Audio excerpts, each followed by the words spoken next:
오늘은 주인 대리인 이론에 관련된 기출문제를 분석하겠습니다. 합리적 선택 신제도주의 이론 중에 하나인 이 주인 대리인 이론, 우리 내용 시간에 배웠던 그 핵심 내용 한 몇 가지 한번 요약해 봅시다. 일단 주인 대리인 이론은 일단 기본 전제가 합리적 경제인이 되는 것이고, 주인과 어떤 대리인의 어떤 관계를 생각해 봤을 때 어떤 국민과 국회의원 관계라든가 뭐 국민과 관료와의 관계라든가 주주와 경영자의 어떤 관계라든가, 우리가 일상생활에서는 예를 들어 뭐 편의점 주인 사장이 되겠죠. 그래서 편의점에 그 지원하려고 하는 직원, 그게 이제 대리인이 되겠죠. 이런 상황이었을 때 더 많은 정보를 갖고 있는 것은 대리인이겠죠. 그러다 보니까 이 비대칭적 정보 상황을 자신에게 유리하게 이용하려는 기회주의 속성을 지니고 있다 했죠. 그래서 주인 입장에서는 그 계약 체결 전에 역선택을 하게 되고, 그리고 계약 이후에는 대리인이 도덕적 해이라는 문제가 발생한다라고 했습니다. 자, 그런 상황에서 이 대리 문제를 해결하기 위해서는 예를 들어 국민과 대리인, 그러면 관료가 되겠죠. 그런 상황이 있을 때는 이 행정정보 공개 제도를 통해서 정보의 비대칭성 자체를 완화하는 방법이 있다고 했습니다. 그 다음에 두 번째는 그 대리인의 어떤 이익이 주인의 어떤 이익과 일치하도록 적절한 유인 구조, 그런 것을 대리인에게 제공하는데 뭐 얘가 성과급 제도 등이 있다라고 이야기했었습니다. 자, 그러면 그거와 관련된 기출문제 126페이지. 자, 요거는 2025년 소방간부 문제가 되겠습니다. 10번 문제다 하죠. 자, 거래 비용 이론은 우리 어제 제가 관련 기출문제 다 풀었고요. 자, 오늘은 주인 대리인 이론에 관련된 문제를 다 풀어봅시다. 자, 일단 거래 비용 이론은 우리 어제 다 풀어봤으니까 한번 요거 1, 2번 확인해 보죠. 거래 비용 이론은 거래 비용 관점에서, 그렇죠, 조직의 생성, 선택, 변화를 설명한다. 어제 선제도 이거 나왔던 표현이었죠.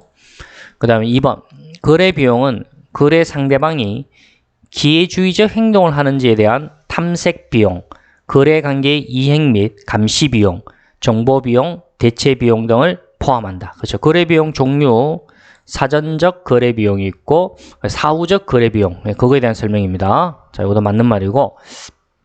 자, 3, 4, 5가 이제 주인 대리인 이론에 관련된 선지 내용이겠네요. 자, 3번.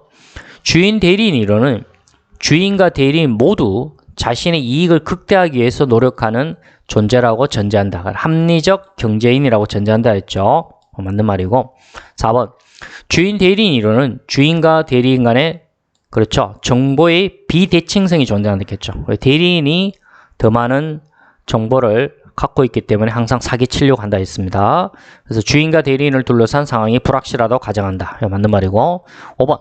주인 대리인 이론은 주인과 대리인 간 선호 불일치와 주인의 대리인에 관한 관리 감독의 한계로 인해서 주인의 도덕제의가 아니라 대리인이 도덕제의가 발생하고, 그리고 주인이 역선택을 하게 된다라고 이야기했습니다.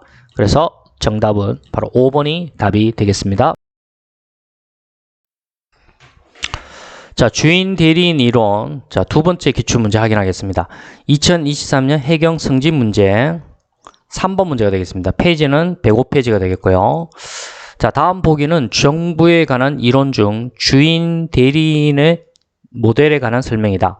가로 안에 들어갈 용어로 가장 옳은 것은, 주인이 책임성을 확보하지 못하는 것은 주인이 대리인보다 정보가 부족하기 때문이다. 이를 정보의 비대칭성이라고 이야기했었죠. 그런 유리한 입장을 이용해 대리인의 도덕적 해이가 발생한다 했습니다. 그래서 정답은 바로 1번이 답이 되겠고요. 자, 이번에는 세 번째 문제.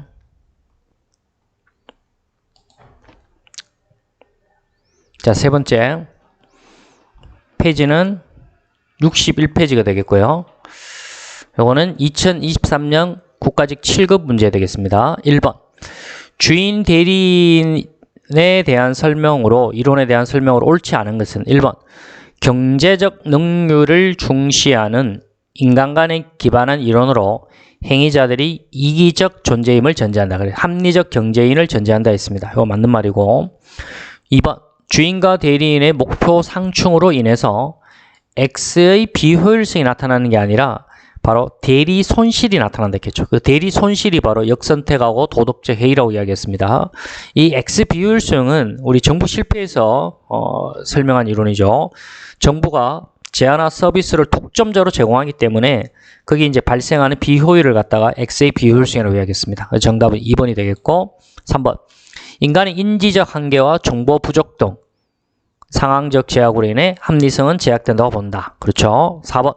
주인과 대리인 사이의 정보 비대칭성이 존재하고 3, 4번은 같은 맥락의 이야기다. 대리인이 기회주의적 행동하는 경우 역선택이나 도덕적 해이가 발생한다. 이렇게 대리 손실이 발생한다 했습니다. 정답은 바로 2번이. 자, 그 다음 문제. 페이지는 48페이지 24번 문제인데, 자, 이 문제는 2021년 경찰 간부 문제인데, 이 경찰 간부 문제는 기출 문제를 거의 재탕시키는 문제입니다. 그래서 아까 방금 풀었던 문제와 똑같죠? 이건 정답 확인하고 넘어가고요. 자, 그 다음 마지막 문제 들어가 봅시다. 몇 페이지로 볼까요? 요거는 35페이지고, 자, 기출은 2021년 군무원 7급 문제입니다. 자, 이건 좋은 문제죠. 11번 문제 들어가겠습니다. 자, 대리인 이론에서 합리적 선택을 제약하는 요인에 대한 설명으로 가장 적절하지 않은 것, 결국 주인 대리인 이론에 대한 설명으로 보시면 됩니다. 1번. 인간의 인지적 한계와 정보 부족 등, 아까 선지에서 똑같이 나오는 거죠. 상황적 제약 때문에 합리성은 제약되며 따라서 불확실성을 통제하기 어렵다. 맞는 말. 2번. 대리인이 자기 자질이나 업무 수행에 관한 정보를 위임자보다, 이거 주인이겠죠. 주인보다 더 많이 가지고 있다는 정보 불균형 때문에 위임자는 주인이죠. 대리인의 재량에 의존할 수밖에 없다. 그래서 주인은 역선택을 할 수밖에 없다는 이야기입니다. 맞는 말이고. 자, 3번. 이기적인 대리인이 노력을 최소화하고 이익을 극대화하려는 기회주의적 행동을 하는 경우 위임자의, 그 위임자, 주인이죠. 주인의 불리한 선택이 발생할 수 있다. 역선택을 할 수 있다는 이야기입니다. 맞는 말이고요. 그 다음에 4번. 조직이 투자한 자산이 유동적이었어. 자, 이게 중요한 말입니다. 유동이 아니라 고정이 돼야 되고, 자산 특정성. 요거 우리 앞 시간에서 그 거래 비용 이론에서 배웠죠. 이 자산 특정성은 자산의 전속성이라고 이야기했습니다. 이 자산의 전속성은 어떤 자산이 특정한 거래 관계에 고착된 정도, 그러니까 자산 이전이 힘든 정도를 갖다가 자산 특정성, 자산 전속성이라 했습니다. 이게 낮으면 아니라 높으면 조직 내의 여러 관계나 외부 공급자들의 관계가 고착화되어서 대리인 관계가 비효율적이라도 이를 바꾸기 어렵다는 이야기입니다. 그렇죠? 자, 예를 들어 그 편의점 주인이 알바생을 고용하는데 알바 A가 있고 알바 B가 있는데 그 아무래도 대리인보다는 그 정보가 부족하기 때문에 어쩔 수 없이 주인은 역선택을 할 수밖에 없다는 이야기죠. 그런데 이 고용된 알바생이 도덕적 해이가 너무 심하더란 이야기죠. 그런데 지금 상황 자체가 이미 지금 고착화되어 있어요. 그리고 얘가 일을 못하더라도 어쩔 수 없는 상황이 되어 있다는 이야기죠. 그래서 이를 바꾸기 어렵다. 결국 거기에 따른 거래 비용이 올라가더라도 어쩔 수 없이 비효율적이라도 계속 이 알바생을 고용할 수밖에 없다는 이야기입니다. 자, 요 말 잘 이해해야 됩니다. 조직이 투자한 자산이 유동적이 아니라 고정적이어서 자산 특정성이 낮으면 아니라 높으면 조직 내의 여러 관계나 외부 공급자들 관계가 고착화되어 대리인 관계가 비효율적이라도 이를 바꾸기 어렵다. 그래서 자, 정답은 옳지 않은 것은 4번이 답이 되겠습니다. 자, 그래서 오늘은 그 주인 대리인 이론 관련된 기출문제를 분석했습니다.